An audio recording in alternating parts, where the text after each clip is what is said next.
चांद धरती का इकलौता साथी, वह जगह जहां इंसान ने 50 साल पहले कदम रख दिया था। अमेरिका ने एक के बाद एक मिशन भेजे। अपोलो मिशन ने इतिहास बदल दिया, लेकिन फिर अचानक सब रुक गया। जिस देश ने चांद को सबसे ज्यादा नजदीक से देखा, वही देश दशकों तक दोबारा वहां क्यों नहीं गया? क्या वजह सिर्फ पैसा और टेक्नोलॉजी थी, या फिर कुछ ऐसा देखा गया जिसे दुनिया से छुपा लिया गया? कई लोगों का दावा है कि नासा के पास ऐसी तस्वीरें हैं जो कभी पब्लिक नहीं की गई। कुछ कहते हैं चांद पर कुछ है जो इंसानों को पसंद नहीं करता। अपोलो मिशन के दौरान अंतरिक्ष यात्रियों ने जो अजीब आवाजें सुनी, वो क्या थीं? और आज जब भारत, रूस और दूसरे देश चांद के साउथ पोल की ओर बढ़े, तो ज्यादातर मिशन वहीं जाकर क्यों फेल हो गए? क्या साउथ पोल सिर्फ मुश्किल इलाका है, या फिर वहां कोई ऐसा सच छुपा है जिसे जानना इंसान के लिए खतरनाक हो सकता है? आज हम ना डर बेचेंगे, ना अफवाह फैलाएंगे। इस वीडियो में हम हर सवाल को फैक्ट्स, साइंस और तर्क के साथ खोलेंगे। नासा, अपोलो मिशन, चंद्रयान, चांद का साउथ पोल और एलियंस की सबसे बड़ी मिस्ट्री, सब कुछ एक एक करके। चलिए शुरू करते हैं चांद के उस रहस्य की कहानी जो पिछले 50 सालों से दुनिया को परेशान कर रही है।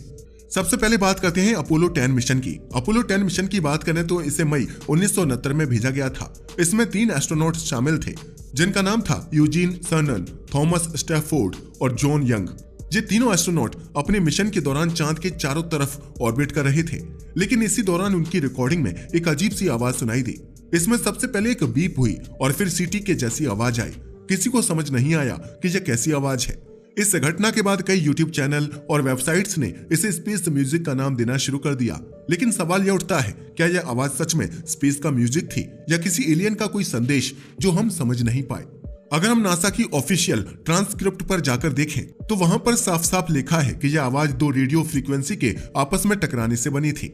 मगर हकीकत क्या है यह तो कोई नहीं जानता था, इसलिए इसको लेकर अफवाहें उड़ने लगी।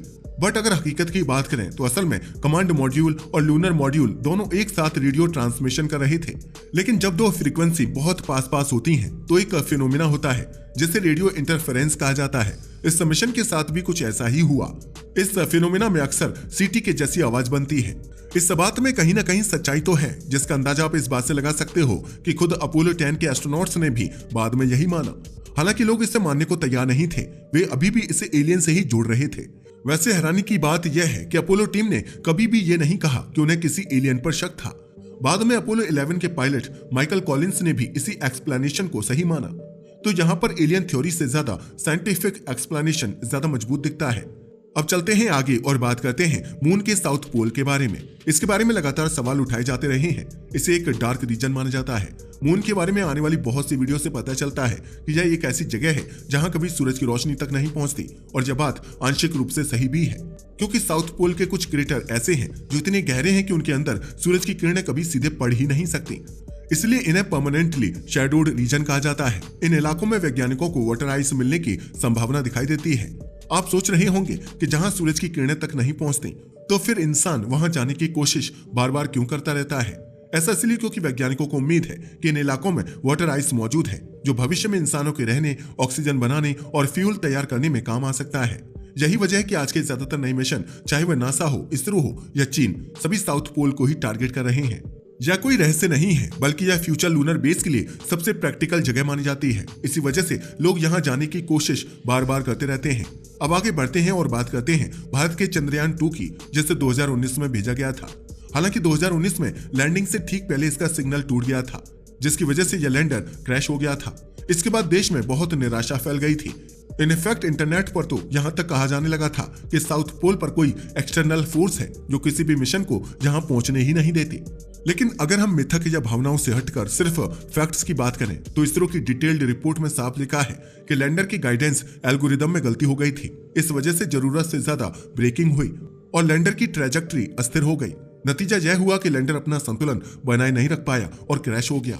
यानी यह घटना पूरी तरह सॉफ्टवेयर और नेविगेशन फेलियर की वजह से हुई थी। किसी बाहरी ताकत या एक्सटर्नल फोर्स का इसमें कोई हाथ नहीं था। और इसमें सबसे बड़ा सबूत चंद्रयान 3 ने हमें दिया। चंद्रयान 3 के बारे में तो आप जानते ही हैं। 2023 में साउथ पोल के पास इसकी सक्सेसफुल लैंडिंग हो गई थी। इससे यह क्लियर हो चुका है कि वहां किसी प्रकार की रहस्यमय या बाहरी एजेंट फोर्स मौजूद होती तो चंद्रयान 3 भी कभी यहां पर लैंड नहीं कर पाता। हालांकि इसके अलावा एक बहुत ही पॉपुलर दावा यह भी किया जाता है कि नासा ने कुछ तस्वीरें छुपाई हैं। कुछ लोग कहते हैं कि तस्वीरों में टावर दिखाई देते हैं दीवारें दिखती हैं और खड़े इंसान जैसी आकृतियां भी दिखाई देती हैं। यहाँ एक बहुत ही इंपॉर्टेंट कॉन्सेप्ट है जिसे परिडुलिया कहा जाता है। परिडुलिया यानी वह स्थिति जब हमारा दिमाग रैंडम शेप्स में चेहरे और स्ट्रक्चर देखने लगता है। और यह कोई नया फिनोमेना नहीं है। आप खुद भी अगर बादलों को देखें तो अपनी मनपसंद आकृतियां वहां बना लेते हैं। कभी बादलों में हाथी तो कभी पत्थरों में चेहरा दिखाई देने लगता है। मून की सरफेस भी बहुत ही ज्यादा अनइवन है।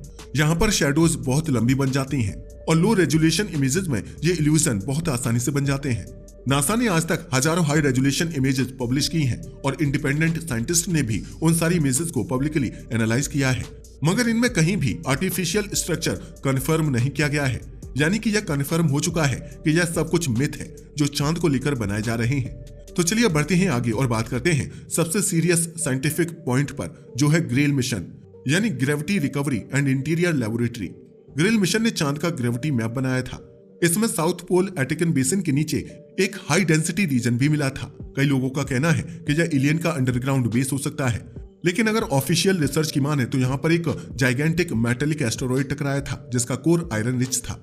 उसके इम्पैक्ट के बाद कुछ आयरन मून के मेंटल के अंदर फंस गया। यही वजह है कि यहाँ पर हाई ग्रेविटी एनोमली पाई जाती है। यह थ्योरी प्लैनेटरी साइंस में पूरी तरह से एक्सपेक्टेड है। आज तक किसी भी पीयर रिव्यू पेपर ने इसे आर्टिफिशियल स्ट्रक्चर नहीं कहा है। तो फिर वो चमकती हुई रोशनियां आखिर हैं क्या? क्या वो कोई सिग्नल है या फिर उल्कापिंड? अगर उन फेमस क्लिप्स की बात करें जहां चांद पर अचानक लाइट फ्लैश होती हैं, तो असल में मून के पास एटमॉस्फेयर नहीं है, जिसकी वजह से मीटियोर सीधे जाकर टकराते हैं। उनकी स्पीड बहुत ज्यादा होती है और उनका इम्पैक्ट एक बिग एक्सप्लोजन जैसा दिखता है। नासा, जापान और एमेच्योर एस्ट्रोनॉमर्स हर साल सैकड़ों ऐसे इम्पैक्ट्स को रिकॉर्ड करते हैं। यह फिनोमिना पूरी तरह से डॉक्यूमेंटेड है। यहाँ किसी सिग्नल या लेजर की कोई जरूरत नहीं है। अब बढ़ते उस सवाल की तरफ जो सालों से लोगों के मन में कौतूहल और शक दोनों पैदा करता रहा है कि आखिर इतने सालों से इंसान चांद पर क्यों नहीं गया। बहुत से लोग मानते हैं कि चांद पर जाना अचानक बंद हो गया क्योंकि वहां कुछ डरावना या खतरनाक देखा गया था, लेकिन सच्चाई इससे कहीं ज्यादा सिंपल एंड प्रैक्टिकल है। दरअसल चांद पर जाने की असल वजह थी कोल्ड वॉर, बट जैसे ही कोल्ड वॉर खत्म हुई, मून पर जाना भी बंद हो गया। असल में 1960 और 1970 के दशक में अमेरिका और सोवियत यूनियन के बीच स्पेस रेस चल रही थी। चांद पर सबसे पहले पहुंचने का मतलब था दुनिया को यह दिखा देना कि टेक्नोलॉजी और पावर में कौन आगे है। जैसे ही अमेरिका ने अपोलो मिशन के जरिए यह लक्ष्य हासिल कर लिया, उसका राजनीतिक मकसद पूरा हो गया। इसके बाद मून मिशन का वो महत्व नहीं रह गया जो पहले था। दूसरी बड़ी वजह थी कॉस्ट और साइंटिफिक रिटर्न। चांद पर इंसान भेजना बेहद महंगा था। हर मिशन में अरबों डॉलर खर्च होते थे, जबकि वैज्ञानिक जानकारी सीमित ही मिल रही थी। नासा को लगा कि अगर इतना बड़ा बजट खर्च करना है तो उसे ज्यादा उपयोगी और लॉन्ग टर्म प्रोजेक्ट्स में लगाया जाए। इसी कारण नासा ने अपना फोकस स्पेस शटल प्रोग्राम, फिर इंटरनेशनल स्पेस स्टेशन और बाद में मार्स मिशंस पर शिफ्ट कर दिया। यानी चांद को छोड़ा नहीं गया, बल्कि प्रायोरिटी बदल गई। और आज नासा फिर से चांद पर लौट रहा है आर्टेमिस मिशन के तहत। इस बार लक्ष्य सिर्फ झंडा गाड़ना नहीं, बल्कि लंबे समय तक टिकने वाली ह्यूमन प्रेजेंस बनाना है। अगर नासा कुछ छुपा रहा होता या वहां कोई खतरनाक रहस्य होता तो दोबारा लौटने की कोई वजह ही नहीं होती। इससे साफ होता है कि चांद पर जाना बंद होना डर की वजह नहीं, बल्कि पॉलिटिक्स, बजट और प्रायोरिटी की वजह से था। अब आते हैं सबसे रोमांचक सवाल पर, क्या चांद पर एलियन है? आज की तारीख तक इसका जवाब साफ है, नहीं। अब तक कोई भी ऐसा फिजिकल एविडेंस, कोई वेरीफाइड इमेज या कोई कन्फर्म सिग्नल नहीं मिला है जो यह साबित करे कि चांद पर किसी एलियन सभ्यता का अस्तित्व है। जितनी भी तस्वीरें, वीडियो या कहानियां इंटरनेट पर घूमती हैं, उनमें से ज्यादातर या तो गलत व्याख्या है या पूरी तरह फर्जी। हाँ, यह बात जरूर सच है कि हमारा यूनिवर्स बेहद विशाल है। अरबों गैलेक्सीज, खरबों सितारे और अनगिनत ग्रह, ऐसे में कहीं ना कहीं जीवन होने की संभावना से इनकार नहीं किया जा सकता। लेकिन संभावना और सबूत में बहुत बड़ा अंतर होता है। अब तक जितना भी वैज्ञानिक डेटा हमारे पास है, उसके आधार पर यह बिल्कुल साफ है कि चांद पर ना तो कोई एलियन है, ना कोई छुपी हुई सभ्यता। यानी निष्कर्ष यही है, चांद रहस्यमय जरूर है, लेकिन एलियंस और छुपी सभ्यताओं की कहानियां सिर्फ कल्पना है, सच्चाई नहीं। तो ये थी कहानी चांद की। वैसे आपका इसके बारे में क्या ख्याल है? क्या ये सारी बातें सिर्फ इमेजिनेशन है या फिर हमें अभी बहुत कुछ जानना बाकी है? आज के लिए बस इतना ही। वीडियो पसंद आया हो तो इसे लाइक और शेयर करें। धन्यवाद।